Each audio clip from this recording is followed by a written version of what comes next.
Poštovani predsjedniče Hrvatskog sabora, glavni tajniče Hrvatske demokratske zajednice, poštovani saborski zastupnici, poštovani pomoćnici ministara, poštovani zamjenici, koalicijski partneri, poštovani kandidati za župana i zamjenika župana, dame i gospodo, kolege, susjedni načelnici, gradonačelnici, vijećnice i vijećnici na listi Hrvatske demokratske zajednice, Hrvatske seljačke stranke i Hrvatske stranke umirovljenika.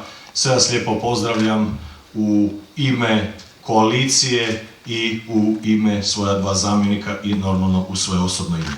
Evo, prije svega koristim priliku da ispričam saborskog zastupnika i predsjednika Županijskog odbora HDZ-a Anđelka Stričaka, jer će nas morati napustiti, ima daljih obaveza, pa evo Anđelko, svako dobro i uspješno.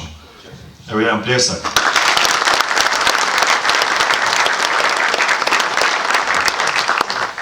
Evo, dragi prijatelji, vidim da se gužvate tu gore, lijevo, a evo desno, a ovdje ima mjesta, pa evo dođite i sjednite, nemojte stajati, potrajat će, vjerujte. Dođite, nemojte se sramiti, pa ne grize niko. Ima mjesta, hvala Bogu. Evo, dragi sugrađanke i sugrađani, stranačke prijateljice i prijatelji, koalicijski partneri, svi oni koji ste večeras došli da čujete što to mi imamo za reći, što to imamo za poručiti svima vama i prezentirati program, mada većinu vas sam već i vidio na nekim od naših skupova i dosta ste toga sigurno čuli, a i kroz medije pratili, ali nikad nije na odmet reći par riječi.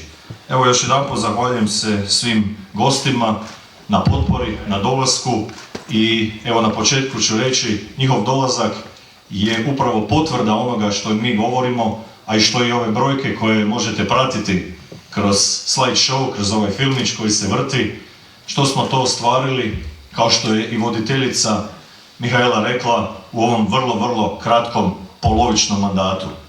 2014. godine u 9. mjesecu nije izglasano izvršenje proračuna grada Novog Marofa, niti je izvješće gradonačelnika dobilo prolaznu ocjenu, to jest 1617 vijećnika reklo je ne.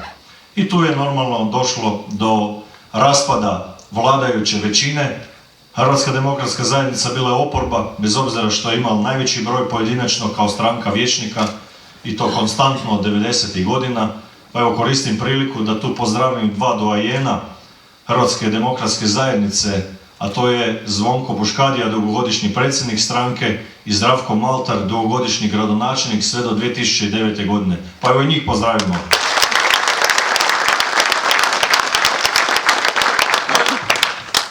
Ja moram na početku reći da su mi mnogi rekli, ma makni taj stare i ovako i onako, ali vjerujte mi imamo listu koja je kombinirana sa dečkima koji imaju iskustva, a iskustvo u gradskom vijeću, gledali smo to od 2009. godine pa do 2015. godine, kad imate neiskusne vijećnike, kad imate neiskusnu vlast, onda ne znate voditi grad Novi Marof. Evo, oni koji su bili prije nas u mandatu od 2009. do 2015. godine, 6 godina vodili su grad Novi Marof i ja mogu reći, nažalost, da je Hrvatska demokratska zajednica 2009. na vrlo tankom razlikom izgubila i 2013. također, kada je 6 stranaka, sve koje su postojale u Novom Marofu, su se udružile. Ja sam bio onda kao nositelj liste i kandidat za gradonačelnika, osvojio sam oko 45%, sami protiv svih, ali vidljivo je bilo, a to se i pokazalo onda, kao što sam rekao, raspadom većine u vijeću, znači i Hrvatske narodne stranke i SDP-a i Laborista i onda je, evo moram reći, HSS podržavao, ali često puta moj zamjenik veli, pogriješili smo i ispravili smo tu grešku. HDZ i HSS i HSU i pišu dugogodišnje koalicijske sporazume od 90. godina, mi smo u koaliciji i ta jedna mala greškica, evo, ispravljena je 2015. Ja se zahvaljujem partnerima na potpori koji su dali meni i partnerima, znači HSS-u, kao onda otvorenom partneru i HSU koji je dao potporu u drugome krugu. I evo, na ove redovne izbore krećemo kao otvoreni partneri, kao što smo nekada bili, kada su vodili grad Novi Marof. Ja mogu reći da kao mladi poglavar 2006. godine pa do 2009. godine upoznao sam vođenje grada Novog Marofa, na koji način se donose odluke, kako funkcioniraju tijela, kako funkcioniraju upravni odjeli. Kroz 2 mandata ili mandat i pol u gradskom vijeću stavili smo pečat i stalno smo bili tu prisutni, stalno smo okupljali sve vas i ja vam zahvaljujem na svoj onoj potpori koju ste dali HDZ-u na svim onim dosadašnjim izborima, od lokalnih izbora, županijskih izbora, pa izbora i za Hrvatski parlament, Europarlament i za izbor predsjednice Republike Hrvatske. HDZ sa svojim koalicijskim partnerima uvijek je imao potporu Novomarovčana i ja vjerujem da to i na ovim izborima neće izostati.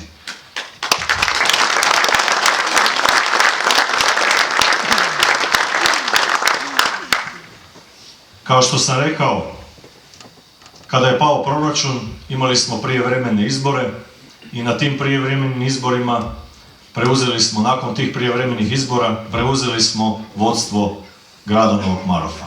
2 godine su iza nas. 2 godine je vrlo kratak period. Ali uspjeli smo u svemu onome što smo govorili i što smo naglašavali da treba učiniti. Kao što sam često puta govorio i sada moram reći, donijeli smo i neke teške odluke. Smanjili smo plaće, smanjili smo naknade i to nisu lake odluke. Naknade vijećnicima, zamjenicima, svim onim po upravnim vijećima i tako dalje. Ali morali smo to učiniti. Iz jednog razloga jer grad Novi Marof je bio u teškim financijskim problemima. Imali smo naslijeđeni minus, imali smo hrpu neplaćenih računa.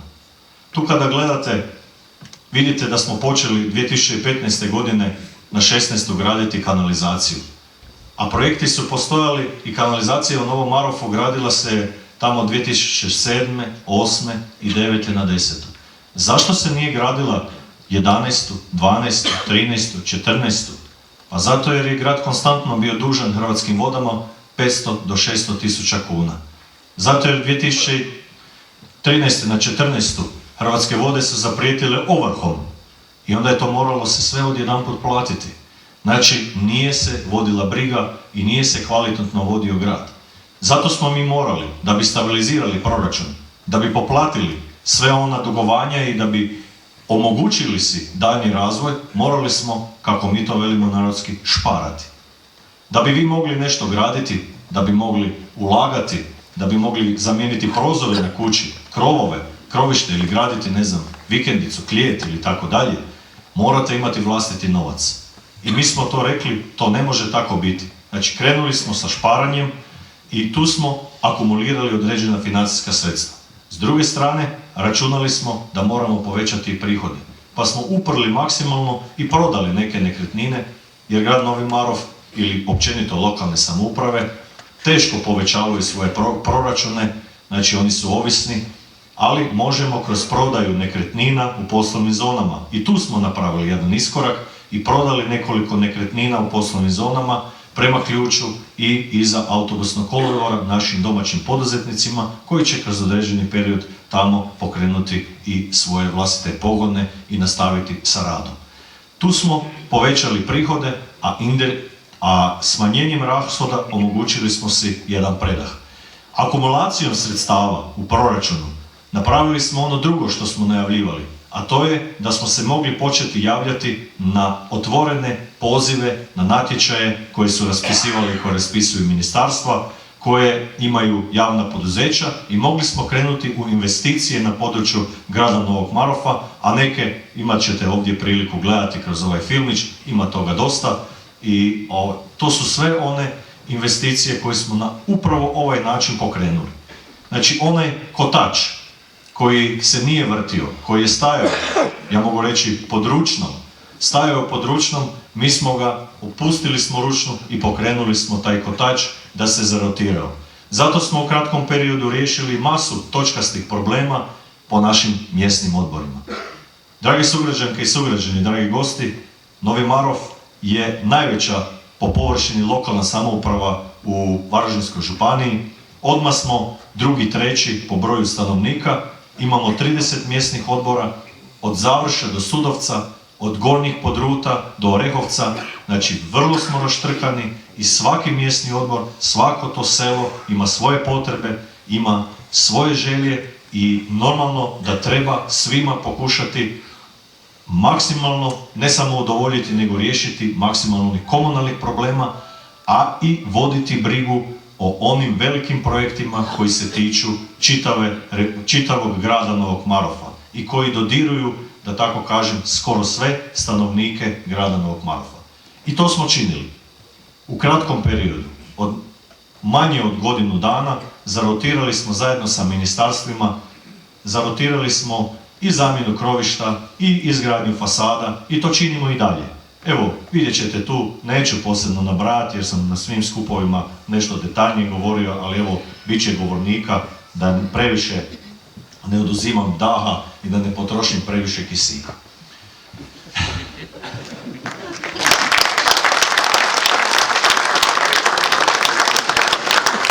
Svi ste veseli.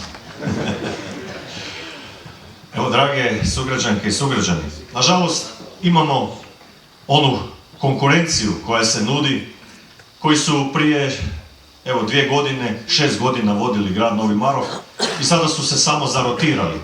Sada je jedan zamjenik, a drugi kandidat za gradonačelnika. A prije je bio jedan kandidat za gradonačelnika, a ovaj je bio zamjenik. Mogli bismo reći Kurta i Murta, ne? Znači, ništa novo, ništa neviđeno na, evo, pozornici političkoj grada Novog Marofa. Nažalost, evo, današnje sučeljavanje na radiju Novi Marof, mogu reći da kolega protukandidat ne barata elementarnim informacijama koje su potrebne, pogotovo oko fondova, pogotovo oko nekih vrlo važnih stvari, a i nije čudo da su prošle godine kada se nisu upravo te stvari rješavale.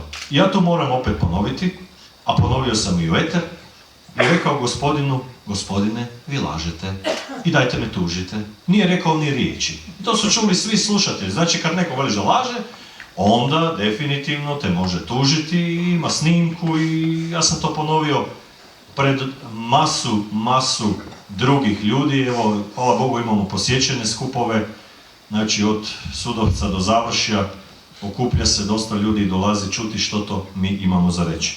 A koje su to laži, ja ću kratko proći, jer važno je to reći. Znate.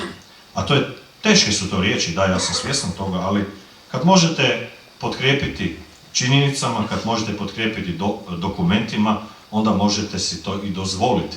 Jer nevjerojatno je da neko napiše, može možda radimo reći na nekom skupu nešto, ali kad to staviš na papir, kad to napišeš u onom pamfletu koji su podijelili po gradu Novom Marofu, onda je to pisana laž i onda to treba demantirati. Ja velim da je to laž. Znači, laž je da su gospoda isprojektirala dogradnju dječjih vrtića, jer kad sam ja postao gradonačelnik sa svojim kolegama zamjenicima, sa ovdje prisutnim vijećnicima, nije bilo ni projekta V od vrtića. Nego smo evo 21.5. donijeli odluku, a prije toga kroz proračun osigurali 250.000 kuna financijskih sredstava da možemo tu odluku donijeti i raspisali pozivni natječaj za projektiranje i dogradnju našeg dječjeg vrtića. Imamo relativno veliki i odlično uređeni dječji vrtić, ali imamo velike potrebe uz naš gradski dječji vrtić, imamo i 2 privatna dječja vrtića koji su oba 2 puni. I to me posebno veseli, znači da smo i prošle godine u odnosu na 2015. godinu, znači 16. za 30.000 kuna dali više rodiljnih naknada, znači ipak se demografija malo poboljšava u Novom Marofu. Znači 21.5. smo raspisali natječaj, a 21.9. smo ugovorili projektiranje sa Connecto grupom. Tu se možemo pohvaliti da imamo i najbrže izdanu građevinsku dozvolu u Republici Hrvatskoj za 24 minute. Normalno to smo sve pripremili i evo možemo reći i posebno čestitati Dubravki koja izdaje dozvole da je to odradila u rekordnom roku. 18.4.2017. godine, kada je evo konačno došla vlada našega premijera i kada su ministri počeli, nažalost imali smo u međuvremenu i 2 izbore, moram reći da su bili najavljeno raspisivanje mjere 7.4 ruralnog razvoja, jer smo mi prijavili 18.4. na Europski fond ruralnog razvoja koji se nalazi pod ingerencijom Ministarstva poljoprivrede. Prijavili smo dogradnju dječjeg vrtića u maksimalnom iznosu 1 000 000 eura plus PDV, znači otprilike oko 8,5 milijuna kuna. Trenutno je na evaluaciji, ali evo moram reći da dugo je to trajalo, znači ona kukuriku vlada nikako nije raspisivala, smo imali jedne izbore, druge izbore i evo vidite, ja tu moram sad malo reći, a to će sigurno i predsjednik Hrvatskog sabora reći, to je jedan pravi praktični dokaz stabilnosti i koliko je važno da funkcionira i u ministarstva, da funkcioniraju vlade, jer upravo mi na lokalnoj samoupravi, čije smo mi produžena ruka prema vama građanima, možemo onda ići prema fondovima, možemo se prijavljivati na fondove, jer oni se redovno otvaraju, jer normalno da ministarstva otvaraju fondove. Znači, netočno je da su imali nešto pripremljeno, krenuli smo od nule, želja je bila, da. Želja je bila. Mi imamo 1000 želja, ali kao ona djevojčica. Ne. Ali od želje do stvarnosti prvo moraš isprojektirati, dobiti građevnu dozvolu, a onda moraš osigurati financijska sredstva ili krenuti prijavu na fondove.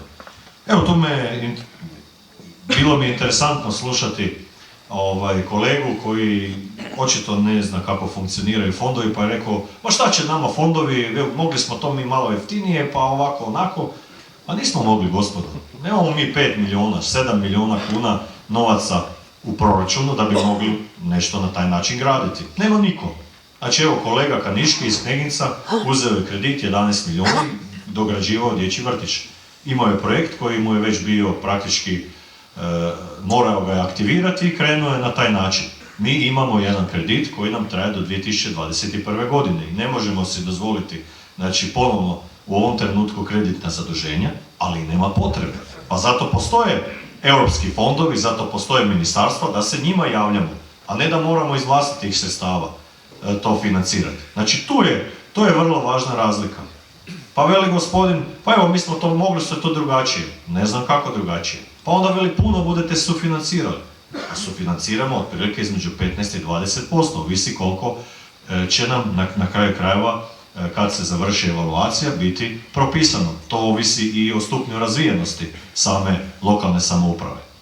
S druge strane, 65% od tih 15 ili 20% nakon što projekt zaživi, nakon što se pokrene i izgradi, ponovno se možemo prijaviti na Ministarstvo regionalnog razvoja i europskih fondova i od tih 20% naše koje mi sufinanciramo možemo se prijaviti i dobiti 65%.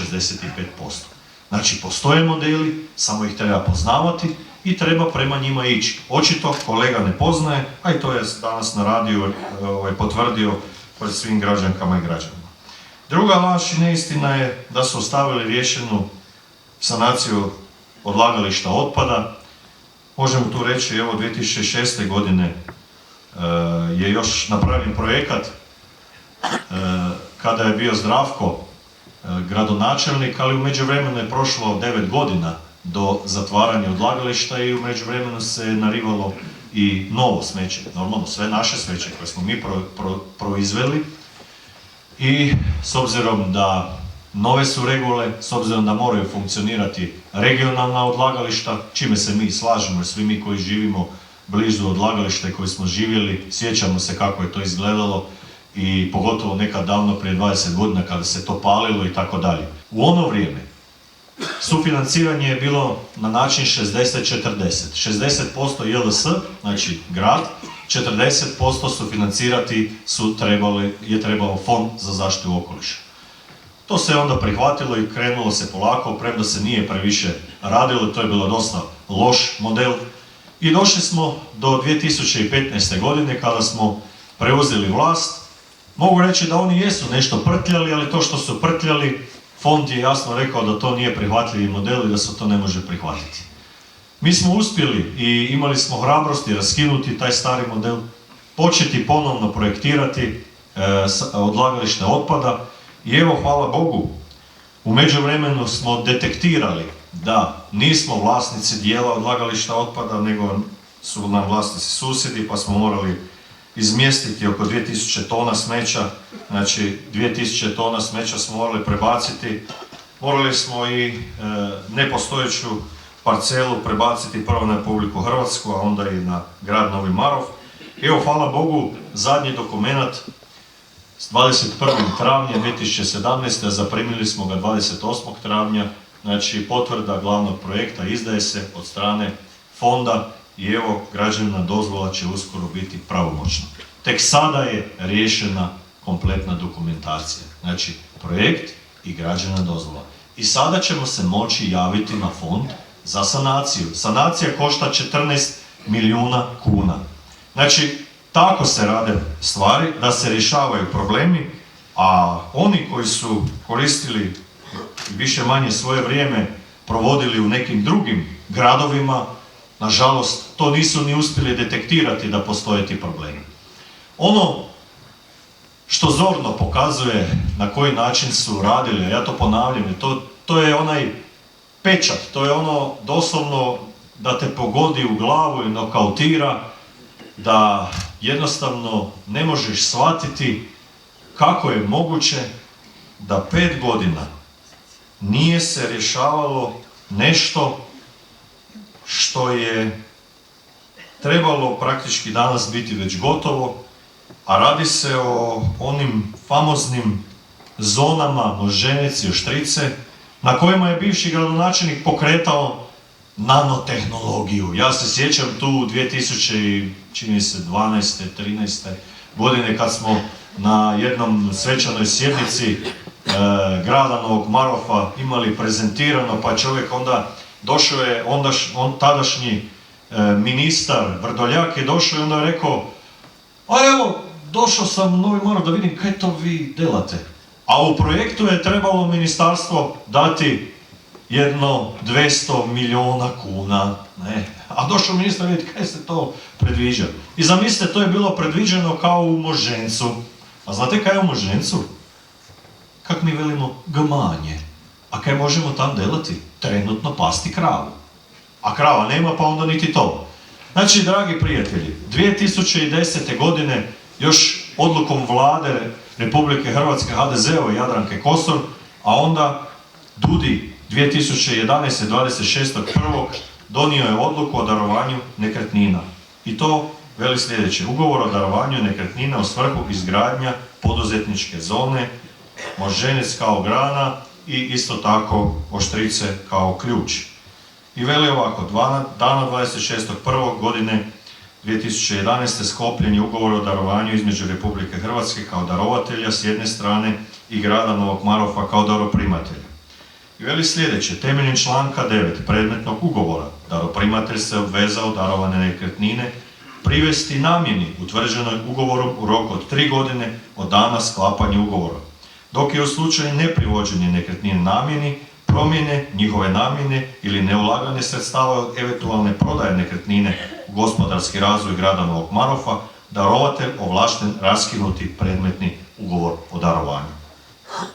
Slijedom navedenog, a uzimajući u obzir činjenicu da je protekao rok od 3 godine za privođenje darovanih nekretnina namjeni, molimo vas da se očitujete jesu li i u kojem stupnju dovršenosti darovane nekretnine privedene namjeni, to jest izgradnji poduzetničke zone Moždženec. To je došlo 2015. godine, ja sam bio gradonačelnik mjesec dana. I ja sam rekao: dajte to pročelnici, pošaljite bivšem gradonačelniku, jer on bi trebao odgovoriti na to pitanje. A da ga nisam ja, zajedno sa našim svojim kolegama vijećnicima HDZ-a, a to mogu potvrditi svi ondašnji vijećnici, ko pokvarena ploča upozoravaju: gradonačelniče, moraš pokrenuti izmjenu prostornog plana, jer samo kroz izmjenu prostornog plana moći ćeš na prostornom planu ucrtati zonu tamo i zonu tu. A ne radi se to o puno kvadrata, to je nekih 30.000 kvadrata, nije to puno. I to malo što smo dobili, za razliku od susjeda Kneginca ili Alžabeta koji su dobili puno kvadrata, nažalost imaju takav geografski položaj. Mi smo dobili malo. To jest oni su dobili malo. I onda je prošlo 5 godina i onda dobiš ovako pitanje od državne agencije, od DUDI-a, što ste učinili, ugovor ste potpisali da ćete to privesti svrsi u roku od 3 godine, prošlo je 5 godina. I sad ti piši objašnjenje. E vidite, to je dokaz apsolutnog nerada. To nije krovište na domu, to nije šodranje nerazvrstanih puteva, to nije neka grabica, to je stvar koja se tiče svakog čovjeka, svakog građanina grada Novog Marofa.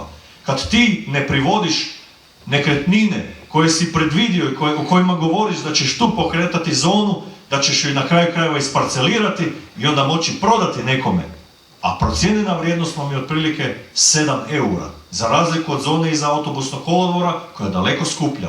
Znači tamo imaš nešto što vrlo lako možeš prodati i što naši potencijalni investitori možeju kupiti, nije skupo. Znači ti si trebao pokrenuti izmjenu prostornog plana, a nisi to učinio. E to je krimen, nažalost, za takve stvari. I one su meni neshvatljive. Nema kazne, ali ja sam siguran da će ih ponovno na ovim izborima građani kazniti, jer to je dokaz apsolutne nebrige, nerada i uopće nerazmišljanja o bilo čemu. Nisu imali, hvala Bogu, vremena razmišljati jer su previše vremena trošili i provodili možda u Ivancu ili negdje drugdje. Ali neka im je sa srećom i neka samo tam budu gdje jesu. Znači, dragi sugrađanke i sugrađani, mi smo i to pokrenuli.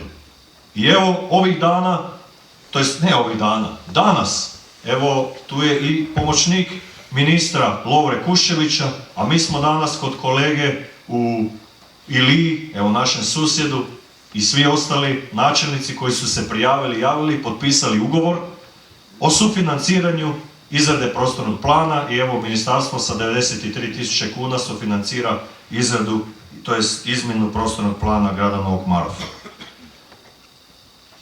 Znači i to smo pokrenuli. Kapitalni projekti koje smo pokrenuli, koji se tiču svi u nas, su definitivno kanalizacija koju možete vidjeti ovdje, kompletna aglomeracija koja je bila nigdje. I evo, prekjučer smo zajedno sa kolegama iz Ludbrega imali jednu konferenciju za novinare u Varkovom sa Hrvatskim vodama, gdje se raspisalo, znači i gdje se praktički objavilo da kreće početak projektiranja velike novomarovske aglomeracije. Ona se tiče otprilike 10.000 stanovnika koji okružuju centralni Novi Marov. Nažalost, nećemo moći objediniti sve, ali postepeno, znači kad zaokružimo sve stanovnike sa pročistačem koji se dotiču centralnog naselja Novi Marov, onda u sljedećoj fazi kreće se na ova veća naselja koja su izdvojena i normalno o tome vode i brigu i Hrvatske vode, o tome vodi brigu Varkom i ministarstvo, ali trenutno prema uredbi i prema svim onim odredbama koje nosi nam Europska unija, to je primat i to je primarno i do 2023. godine velika većina sugrađanka i sugrađana imat će izgrađenu kanalizaciju, jer to je rok, a kanalizacija sa pročistačem i tu je predviđeno prikapčanje i industrije, tako da će i industrija koja je u porastu u Novom Marofu i poduzetništvo bez ikakvih problema moći temeljiti na tome daljnji svoj razvoj. Pokrenuli smo također i projekt D24, sanacija, to jest rješavanje problematike ceste Betterment od PC-a, od granice sa Krapinsko-zagorskom županijom pa sve do Novog Marofa, do Groblja, i tu nastavljamo sa projektiranjem od Groblja, to jest u Mađarevu izmještanje ceste pa sve do Zagorske ulice, do centra, znači sa rješavanjem potoka koji je Bujičar, znači krećemo dalje u projektiranje. Ovo je isprojektirano, moći ćete tu vidjeti na ekranu sigurno, znači isprojektirana investicija vrijednosti 35 milijuna kuna koje ulažeju Hrvatske ceste zajedno sa hrvatskom vladom. U ponedjeljak je ovdje u Novom Marofu boravio ministar Oleg Butković, a bio je ovdje i prije godinu dana kada smo najavili te projekte i evo masu tih projekata se bilo u fazi projektiranja, isprojektiralo se, rješavaju se imovinsko-pravni odnosi i također znači investicija 35 milijuna kuna i trenutno je u fazi projektiranje istočne zaobilaznice grada Novog Marofa.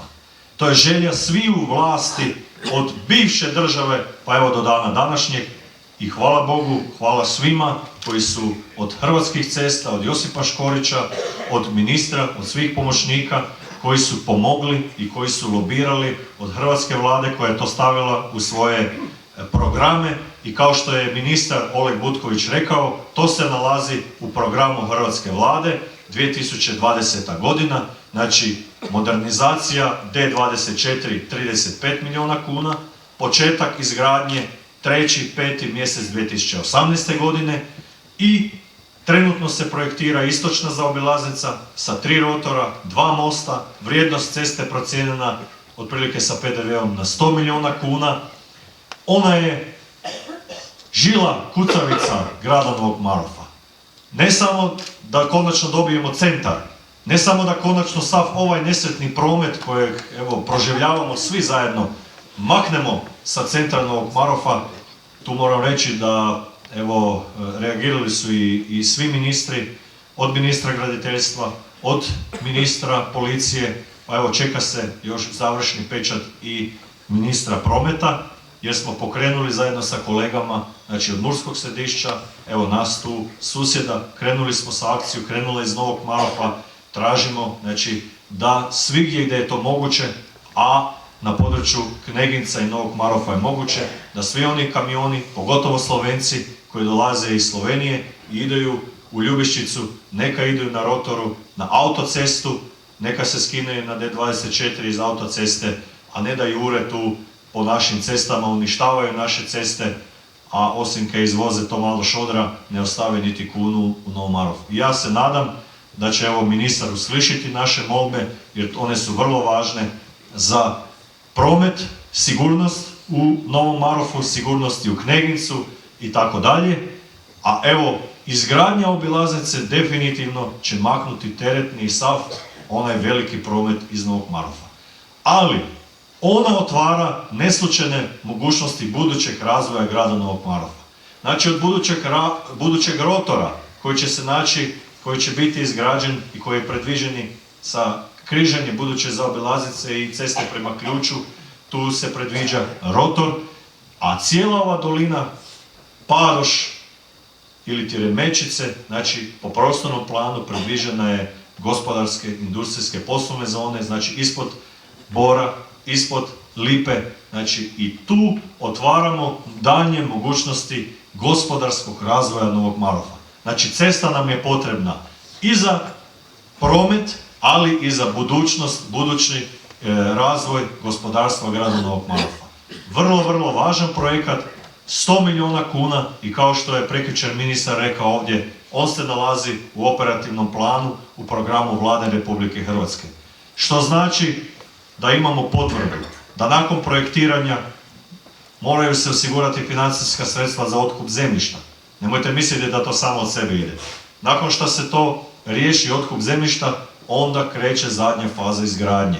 I otprilike to je projekat koji će trajati 5 godina. Evo ja odmah tu potpišem ako će biti za 5 godina. Mislim da je to fantastično. Nakon 35 godina traženja Novomarovčanki i Novomarovčana za zaobilaznicu, da ćemo u ovako kratkom vremenu imati zaobilaznicu. To su kapitalni projekti. Ja ne bih spominjao posebno masu manjih projekata koje smo pokrenuli. Evo, ono što sam ja rekao na početku, a to je definitivno, krenuli smo sa šparanjem, krenuli smo sa izgradnjom projekata, znači sa građevinskim dozvolama i treće je upravo ta suradnja sa javnim poduzećima. Mi nemamo novaca previše, mi imamo mali proračun, nadam se da će ova vlada sa onim izmjenama poreznog zakona i tako dalje, sa poravnanjima nam omogućiti da imamo nešto i veći proračun kojega svakako i zaslužujemo, a evo o tome će možda nešto i predsjednik Hrvatskog sabora reći, ali ostvarili smo odličnu suradnju sa javnim poduzećima i to je vidljivo na svim ovim projektima koji se pripremaju i koji se ulažu. Jedna stvar koja zorno pokazuje kako se može riješiti problematika je definitivno Cesta D22, Moždženec-Sudovec. Moždženec-Sudovec, sjećate se, Hrvatski radio drugi program, zatvorena cesta Moždženec-Sudovec. I 7 godina zatvorena cesta Moždženec-Sudovec. Vidim tu prijatelje, Sudovčane, oni su sigurno najsretniji, i svi oni koji prometuju prema Koprivničko-križevačkoj županiji od Novog Marofa, a praktički Sudovec je prek brega, znači nekad spadao pod Koprivničko-križevačku županiju, danas spada pod Varaždinsku, to je pod Novi Marof. Evo i u Sudovcu gradimo, rješavamo problematiku krovišta, tako da evo, svigdje smo stavili jedan pečat. Ali da se vratim na ovu cestu. U kratkom roku, od nekoliko mjeseci, odradili smo masu sastanaka, Hrvatske ceste su krenule sa projektiranjem, isprojektirale su sanaciju klizišta i na kraju krajeva raspisali natječaj i odradili posao nekoliko milijuna težak i otvorili cestu.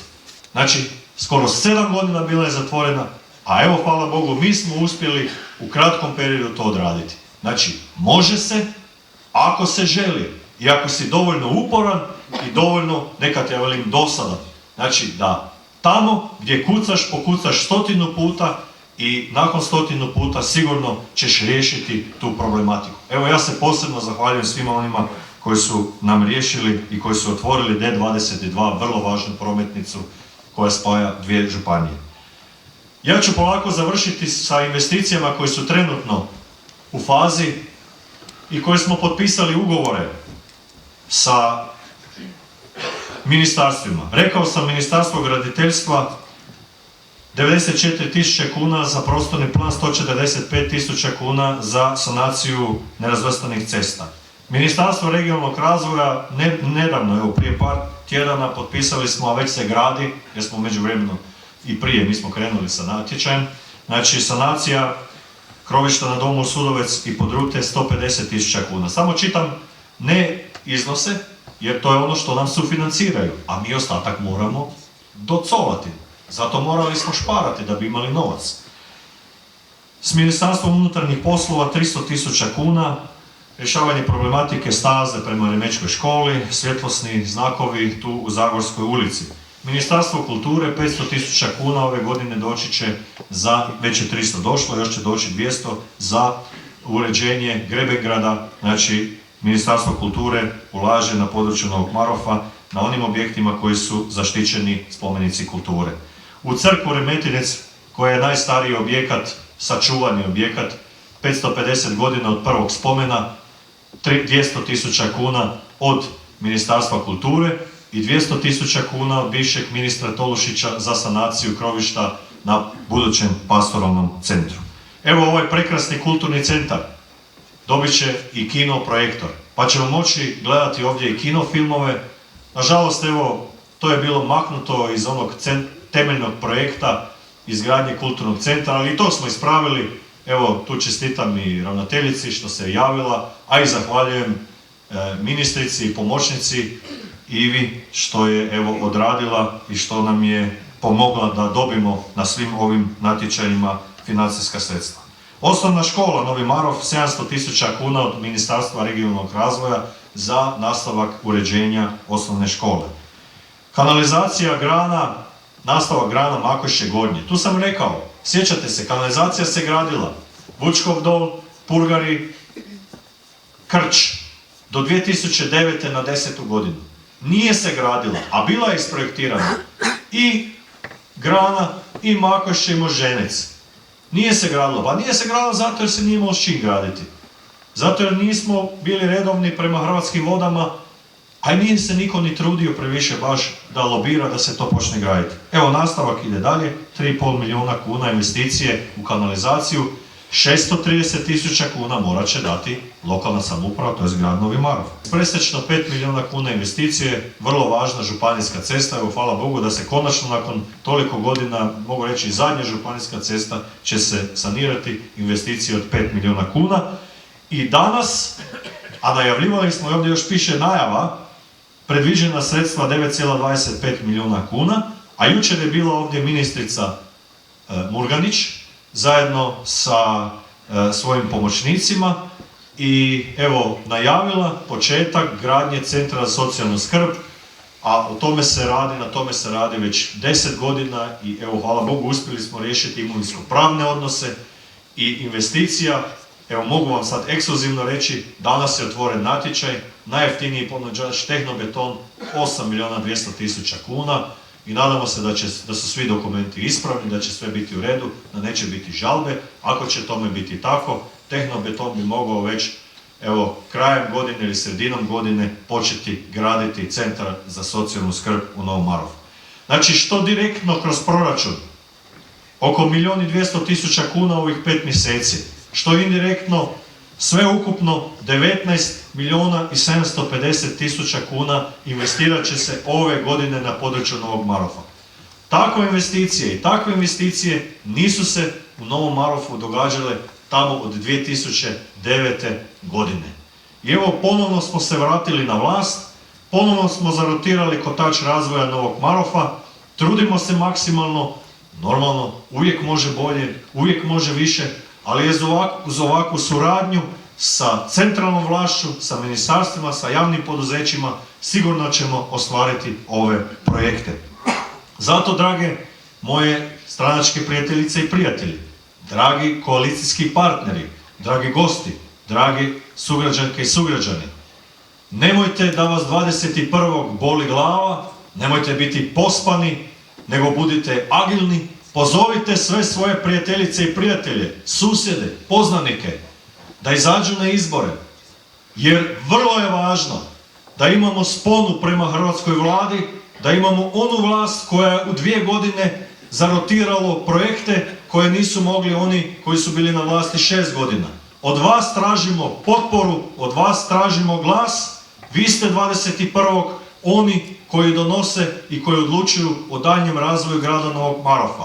Mi vas sigurno nećemo razočarati. Ja vjerujem da vas nismo razočarali ove 2 godine, a sigurno to nećemo u onom punom 4-godišnjem mandatu. Zato, drage sugrađanke i sugrađani, izađite na izbore, dajte glas koaliciji HDZ, HSS, HSU i na listiću zaokružite broj 1 za gradonačelnika, broj 1 za gradsko vijeće, broj 2 za kolegu župana i našeg prijatelja Mladena tu iz Pake za županijsku skupštinu. Znači, 1 za Marof, 2 za županiju i vjerujte mi, nećete pogrešiti. Hvala i živjeli!